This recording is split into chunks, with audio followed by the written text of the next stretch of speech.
Het stilswagen dat de Iets al overstelpt na de eerste hap van de culinair. Criticus was bijna tastbaar.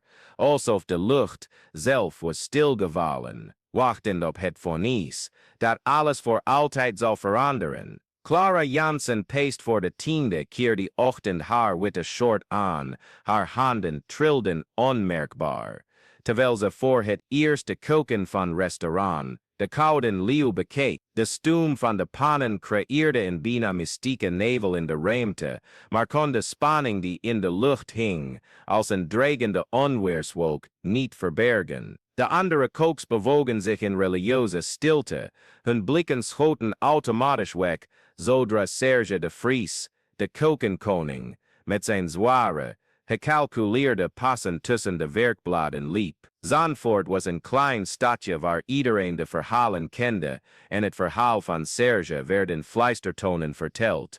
Een briljante chef die zijn talent had omgevormd tot een wapen van onderdrukking. Zijn woede-uitbarstingen waren legendarisch, in staat om volwassenen in het openbaar te laten huilen en veelbelovende jongeren voor altijd de koken te laten verlaten. Clara had de verhalen gehoord tijdens haar 3 dagen in de stad, sinds ze arriveerde met een kleine koffer en een vastberadenheid waarvan ze zelf niet wist waar die vandaan kwam. Op 28-jarige leeftijd droeg Clara een reeks verloren banen, uitgestelde dromen en een constant gevoel dat ze het leven van iemand anders leefde. Door familiedruk afgestudeerd in bedrijfskunde, had ze 5 jaar achter een bureau gezeten, spreadsheets invullend die haar ziel druppel voor druppel uitholden. Toen ze eindelijk de moed bijeenscholde om alles op te geven en haar geluk als kok te beproeven,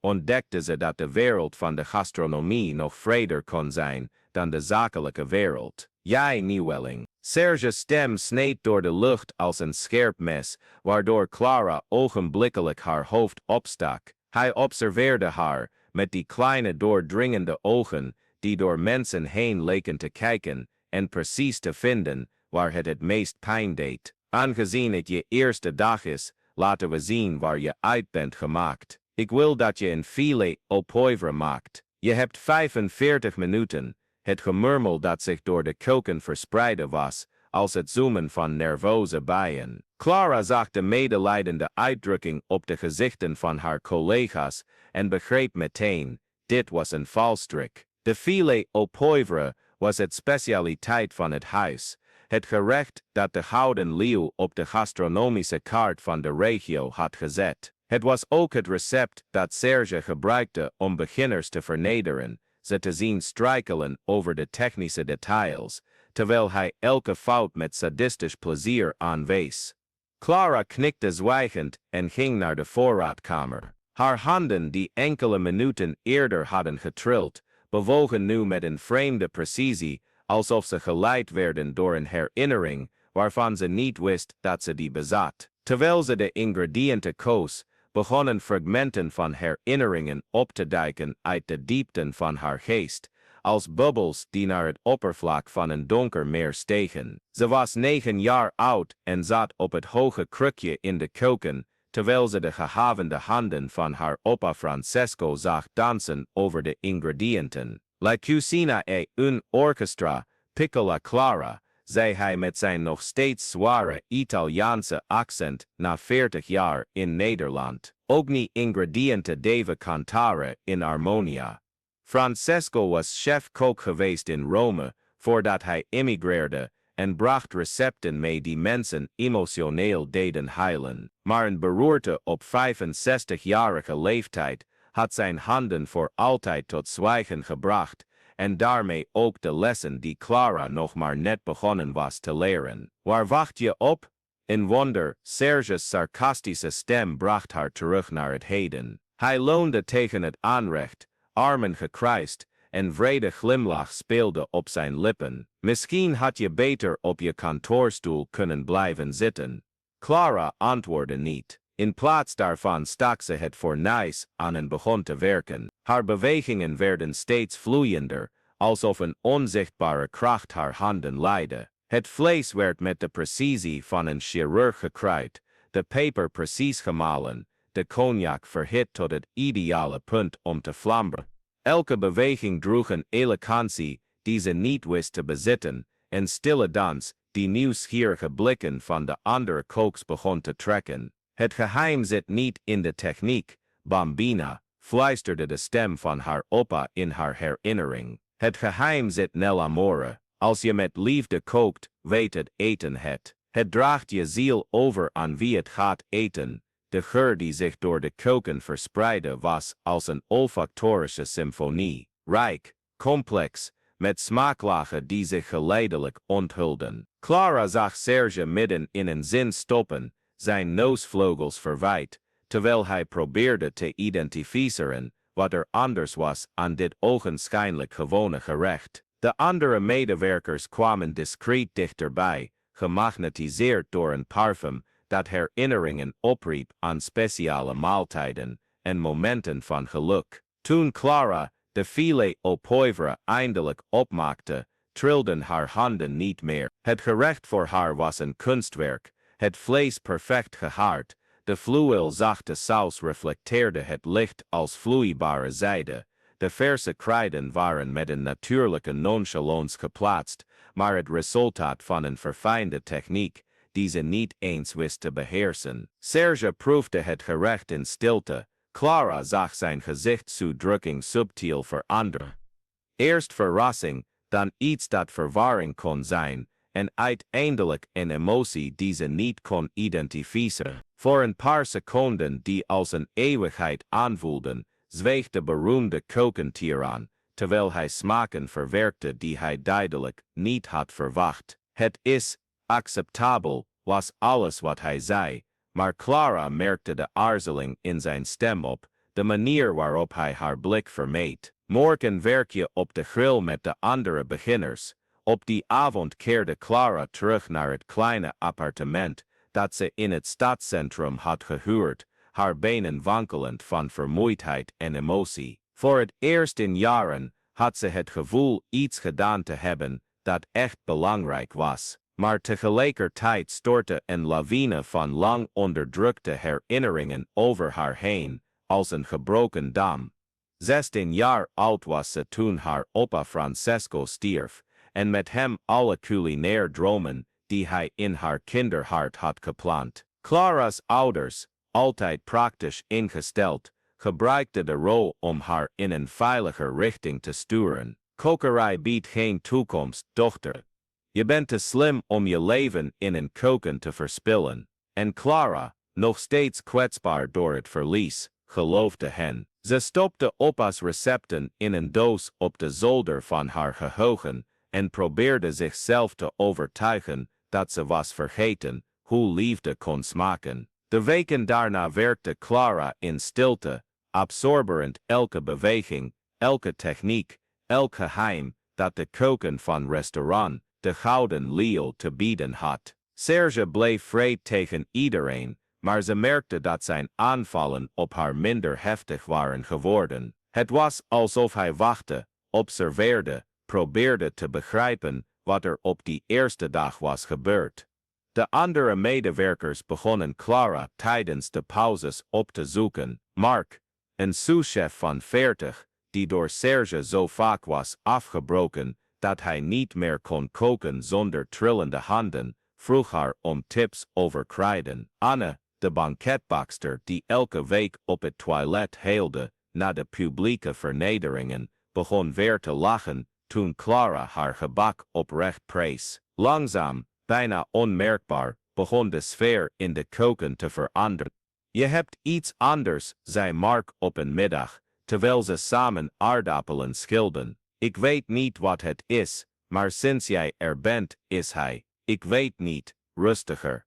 Clara wist niet wat ze moest antwoorden. Ze begreep zelf niet helemaal wat er gebeurde. Het was alsof haar aanwezigheid in de keuken iets had gewekt dat lang had geslapen, niet alleen in haar, maar in iedereen om haar heen. De recepten stroomden uit haar handen met een gemak dat haar zowel bang als vervuld maakte, met een vreugde die ze was vergeten, dat ze kon voelen. Als je je ware roeping vindt, Piccola, zei opa Francesco in haar meest levendige herinneringen, zal het niet als werk voelen. Het zal zijn als ademen, natuurlijk, essentieel, onmogelijk om zonder te leven. Het was op een regenachtige dinsdag in oktober dat alles definitief veranderde. Clara bereidde een saus toen ze opschudding hoorde in de zaal. Door het kleine raampje tussen de keuken en het restaurant zag ze een elegante man van middelbare leeftijd, die door Serge persoonlijk naar de beste tafel werd gebracht. De overdreven bewegingen van de chef, de manier waarop hij gebaarde en lachte, maakten duidelijk dat dit geen gewoon bezoek was. Dat is Hendrik Jansen, fluisterde Anne, met grote ogen naar Clara toekomend. De culinair criticus van de krant uit de hoofdstad. Hij kan een restaurant met één recensie maken of breken. Clara zag Serge als een tornado de keuken binnenstormen, zijn ogen glinsterend van een mix van opwinding en zenuwen, die ze nog nooit eerder had gezien. De man die altijd de absolute controle leek te hebben, was duidelijk overstuur. Luister goed, zei hij, het hele team om zich heen verzamelend. Hendrik Jansen is in mijn restaurant. Mijn reputatie staat op het spel. Elke fout, elk gerecht dat niet perfect is, en jullie zullen het de rest van jullie ellendig leven betreuren. Duidelijk. De stilte die volgde, was geladen met spanning. Clara zag Mark's handen weer beginnen te trillen, en zijn gezicht bleek van angst. Het was alsof al het vertrouwen dat in het team was gaan groeien, in een oogwenk was verdampt. Ik ga de filet au poivre persoonlijk bereiden, vervolgde Serge, al richting het hoofdaanrecht gaande. Het is het gerecht dat mijn faam heeft gemaakt, en het zal het gerecht zijn dat mijn plek als beste chef van deze regio bevestigt. Clara observeerde Serge, terwijl hij werkte, en merkte iets op dat haar verbaasde. Hij was nerveus. Zijn handen, gewoonlijk zo zeker, trilden lichtjes. Hij strooide te veel zout, moest de saus 2 keer opnieuw beginnen, en zijn altijd precieze mettingen werden aarzelende schattingen. De angst om voor de criticus te falen ondermijnde precies wat altijd zijn grootste kracht was geweest, het absolute vertrouwen in zijn techniek. Toen gebeurde het onvoorstelbare. Serge, op het hoogtepunt van zijn angst, liet de cognacfles vallen, die hij zou gebruiken om het gerecht te flamberen. De vloeistof verspreidde zich over de vloer, en daarmee de mogelijkheid om zijn beroemdste recept in de restaurant de tijd af te maken.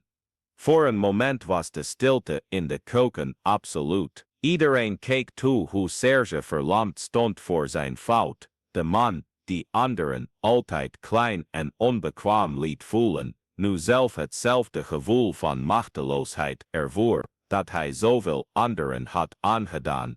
Toen bewoog Clara zich, zonder toestemming te vragen, zonder te aarzelen, ging ze naar het aanrecht, waar verse ingrediënten lagen, en begon ze een nieuwe filet au poivre helemaal opnieuw te bereiden. Haar handen bewogen alsof ze een eigen leven hadden, elke stap uitvoerend met een vloeiende perfectie die iedereen in de keuken hypnotiseerde. Wat denk je wel dat je aan het doen bent? Serge's stem was meer verbazing dan woede.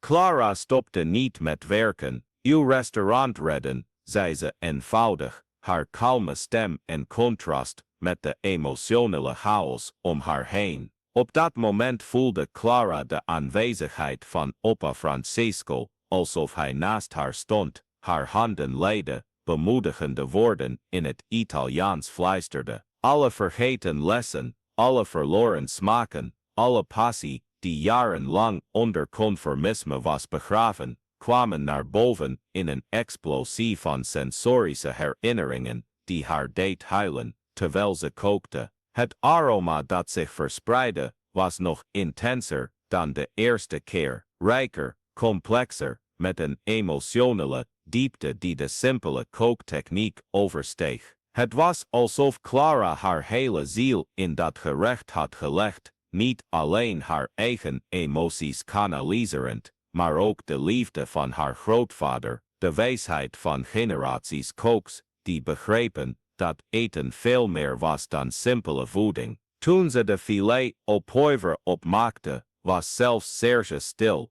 Het gerecht voor hen was een meesterwerk, het vlees perfect gegaard, de saus met een romigheid die onmogelijk leek, de aroma's verweven in een harmonieuze dans, die niet alleen de eetlust opwekte, maar ook diepe emotionele herinneringen. Neem dit naar de criticus, zei Clara, het bord naar Serge uitreikend. Hij keek haar lang aan, zijn kleine, scherpe ogen nu geladen met een emotie die zij niet kon ontcijferen. Zonder een woord te zeggen, nam hij het bord en liep naar de zaal. Clara en de rest van het team keken door het kleine raam, terwijl Hendrik Jansen het gerecht proefde. Ze zagen zijn expressie geleidelijk veranderen, eerst verrassing, dan concentratie, uiteindelijk iets wat oprechte emotie leek te zijn. De criticus sloot zijn ogen, genietend van elke hap alsof hij iets transcendentaals ervoer. Toen Hendrik Jansen klaar was met eten, riep hij de ober en stelde een vraag die Clara van zijn lippen kon lezen. Wie was de chef die dit gerecht heeft bereid? Wat daarna gebeurde veranderde alles. Serge, voor de belangrijkste criticus van de regio, deed iets wat niemand ooit had gedacht dat hij zou doen. Hij aarzelde. Een paar seconden die aanvoelden als een eeuwigheid, stond de man die altijd alle eer opeiste, die nooit toegaf dat iemand beter kon zijn dan hij, stom verbaasd. Het was Clara die de beslissing nam. Haar schort uittrekkend, verliet ze de keuken en liep naar de tafel van de criticus. Ze voelde alle ogen van de zaal op zich gericht, maar voor het eerst in haar leven voelde ze geen angst. Ze voelde zich eindelijk zichzelf. Ik was het, zei ze, haar stem vastberaden, echoend in de stille zaal. Hendrik Jansen observeerde haar met hernieuwde interesse. En wat is uw naam, chef? Clara Jansen, antwoordde ze, en toen ze dat zei, voelde ze het alsof ze zich voor het eerst aan de wereld voorstelde. De criticus glimlachte, een oprechte glimlach die zijn gezicht verlichtte. Clara Jansen, dit was de beste filet au poivre die ik in 20 jaar heb geproefd. Er zit een ziel in dit gerecht die veel verder gaat dan de techniek. Waar hebt u dit koken geleerd? Clara voelde de tranen in haar ogen springen. Bij mijn grootvader Francesco. Hij zei altijd dat koken een manier van liefhebben was. En hij had gelijk, zei Hendrik, opstaand van zijn stoel. Mag ik een paar minuten met u praten? Ik zou graag meer willen weten over uw verhaal en uw technieken. Toen begon de hele zaal te applaudisseren. Eerst verlegen, dan steeds intenser, tot het in ovatie werd die de glazen op de tafels deed trillen. Clara keek om zich heen en zag glimlachende gezichten, mensen die oprecht ontroerd waren door iets bijzonders te hebben meegemaakt. Toen haar ogen Serge ontmoetten, die in het midden van de zaal stond, verwachtte ze de gebruikelijke woede te zien. In plaats daarvan vond ze iets wat ze zich nooit had kunnen voorstellen, op dat gezicht, respect. En misschien voor het eerst een glimp van nederigheid. Nadat Hendrik Jansen vertrok, niet zonder in retentie te beloven, die recht zou doen aan het uitzonderlijke talent dat hij had ontdekt, keerde Clara terug naar de keuken om een getransformeerd team te vinden. Anne omarmde haar met tranen in haar ogen. Mark glimlachte voor het eerst sinds ze hem had ontmoet.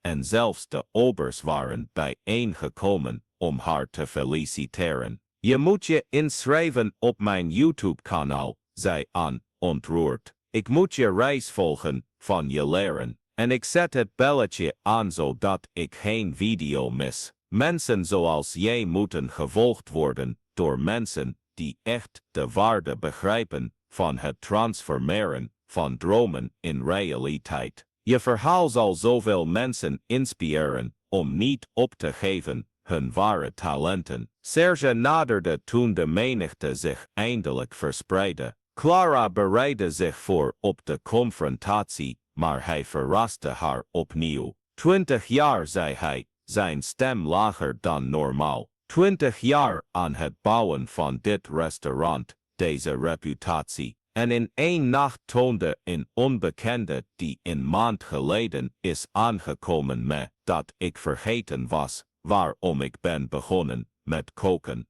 Clara zei niets, maar observeerde hem aandachtig. Toen ik jouw leeftijd had, vervolgde Serge, kookte ik ook met passie. Maar op een gegeven moment veranderde passie in ego, ego in controle en controle in angst. Angst om niet goed genoeg te zijn, angst om overtroffen te worden, angst om te verliezen wat ik had opgebouwd.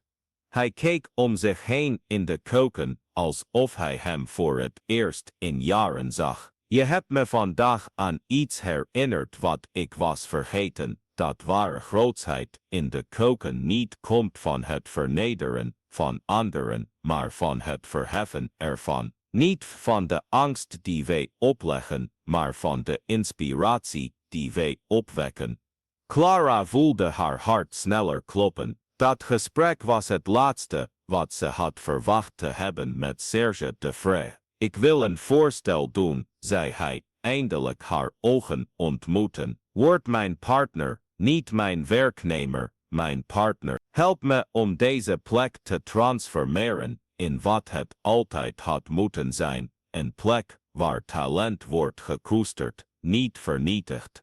Het voorstel echoode in de keuken als een verre bel. Clara dacht aan grootvader Francesco, aan de vergeten recepten, aan de verloren jaren, aan een bureau, aan de dromen die ze had begraven en die nu weer opkwamen als bloemen na de regen. Onder één voorwaarde, zei ze, geen geschrei, geen vernederingen, geen angst. Als we dit gaan doen, doen we het door een omgeving te creëren waarin mensen kunnen bloeien. Serge stak zijn hand uit. Afgesproken, toen ze zijn hand pakte, voelde Clara dat ze niet alleen een zakelijke overeenkomst bezegelde, maar een pact van transformatie. Voor haarzelf en voor iedereen die daar werkte. In de maanden die volgden, transformeren, de gouden leeuw volgde doop. Onder de samenwerking tussen Clara en een vernieuwde Serge werd het restaurant niet alleen een plek van culinaire excellentie, maar ook een informele school waar jonge talenten werden ontwikkeld in plaats van vernietigd. De sfeer van angst werd vervangen door een creatieve energie die zowel medewerkers als klanten aansteekte. Clara ontwikkelde een mentorschapsprogramma waarin ze niet alleen culinaire technieken deelde, maar ook de filosofie die ze van haar grootvader Francesco had geleerd, dat koken een daad van liefde was, een manier om mensen te verbinden en blijvende herinneringen te creëren.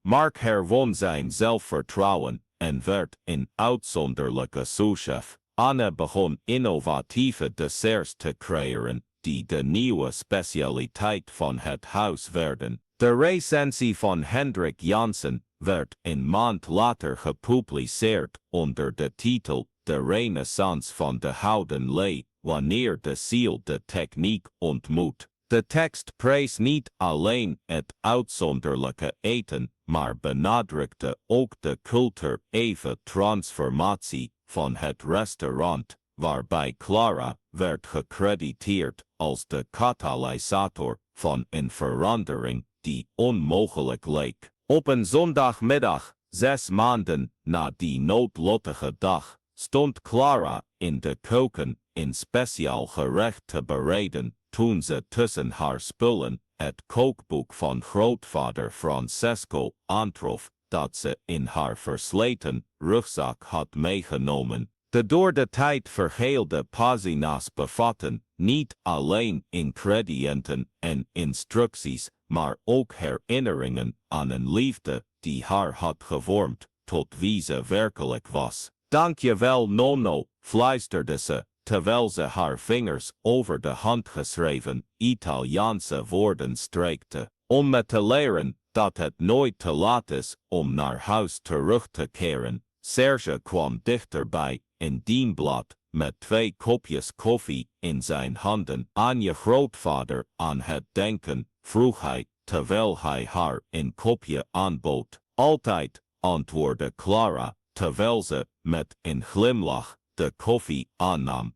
Hij zei altijd dat recepten slechts het begin zijn. Het echte ingrediënt is wat je zelf in elk gerecht stopt. In wezen man, zei Serge, terwijl hij de harmonieuze beweging in de keuken om zich heen observeerde. Weet je, soms vraag ik me af hoe mijn leven zou zijn geweest als ik iemand als hij had gehad om me te begeleiden toen ik jong was.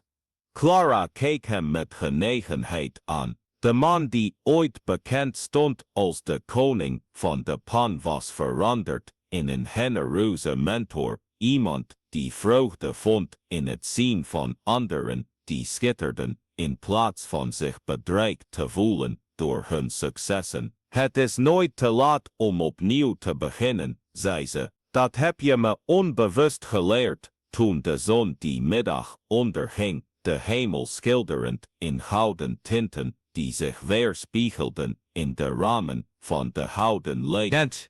Realiseerde Clara zich dat ze veel meer had gevonden dan een baan of zelfs een carrière. Ze had haar doel gevonden, haar ware identiteit, de plek waar haar ziel eindelijk vrij kon ademen. Het kleine Zandvoort bleef klein, maar herbergde nu iets dat er voorheen niet was. Het bewijs dat mensen kunnen veranderen, dat sluimerende talenten kunnen ontwaken en dat het soms om een tiran te transformeren niet nodig is om te schreeuwen of te vechten. Het is voldoende om met authenticiteit en excellentie te laten zien dat er een betere manier is om te leven en te werken, en in een keuken die ooit door angst werd geregeerd, heerste nu iets oneindig machtiger, de hoop dat iedereen, hoe verloren ze zich ook voelen, de weg terug naar huis kan vinden, naar wie ze werkelijk zijn, en naar de dromen die nooit zijn opgehouden te bestaan, maar alleen op het juiste moment wachten om opnieuw te bloeien.